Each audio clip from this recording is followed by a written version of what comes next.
Hey everyone, Grayson the Bard here, and welcome back to day 39. We made it. We are a quarter of the way through the Hunt a Day until Wilds releases. Oh, it feels so good. I'd mentioned in an earlier video that looking at this whole deal in terms of days immediately stressed me out, but thinking of it in terms of like quarters helped out a lot with the overall overwhelmingness of this. So we're a quarter of the way through. The next kind of like milestone goalpost is going to be at 78, I think. 78 is the halfway point. And we are going to keep on keeping on. I am having a blast with this. This is genuinely like something that I look forward to doing on a daily basis, just sitting down and recording these. And I think not tethering myself to a specific game or a specific monster is also helping with the feeling of burnout on this, because I get to kind of experience something new every time if I want to. So far, I haven't hunted a repeat monster, and I'm wondering if I'm going to, or if I'm really going to try and shoot for a different monster every day. I don't know, we'll find out. And today, to celebrate our quarter of the way through the challenge, we are fighting the flagship of the series, the big... I was about to say the big papa of Monster Hunter, but that felt just wrong on the off the dome. We're fighting Rathalos today. We're fighting Pikachu. We're fighting Monster Hunter Pikachu, the king of the skies. And I'm realizing now as I'm recording it that it's kind of thematic that we fought Celtis Queen yesterday, fought a queen yesterday and a king today. Royal weekend. I like Rathalos. I think he's neat. I think he's fine. I have literally never not fought him. He's not much to say. He's a cool archetypal dragon. The poison claws that he has really shake things up a little bit, and that's always neat. I tend to forget about the poison, and that ends up causing me to cart more often than not.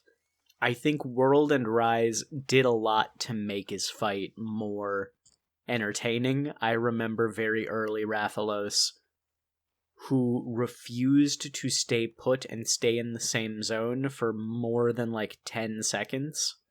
Oh, there was a part of me that wanted to, because a friend of mine sent me a physical copy of Monster Hunter 1 for the PlayStation 2 about a year ago, and I have been meaning to dive into that, and at some point in this challenge I'm going to, but I need to find a way to hook it up to my HDMI so that I can actually record footage from my capture card for it. I was kind of thinking of maybe doing a Monster Hunter 1 Rathalos as the quarter mark, but I'm thinking maybe we do that at the halfway point.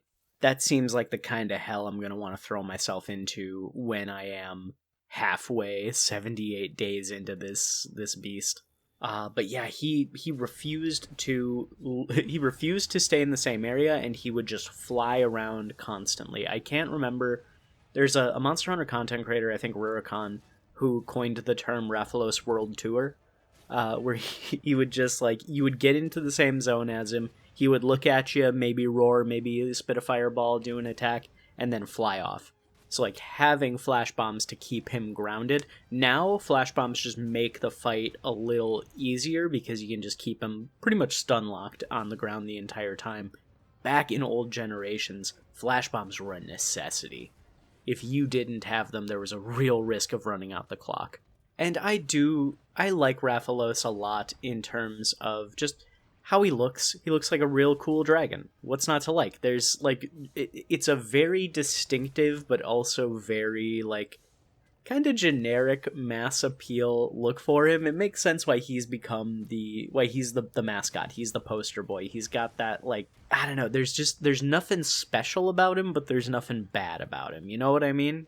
And honestly, you can say the same thing about his fight too, because like aside from the poison talons, he's got tail flaps, he flies around, he's got bites, he does everything you would expect a, standard fantasy dragon to do. I really like the ecology and like how it relates to Rathian, with Rathalos being the male members of the species, Rathian being the female members of the species, and in the art books they go into a lot of detail about like the actual ecology of the rafts. And I know Oceana's, another Monster Hunter content creator, does a really like in-depth breakdown of ecology, so I would highly recommend checking out their videos if you haven't already, just to kind of hear more about that, because it's really cool stuff. Rathalos is a good poster boy.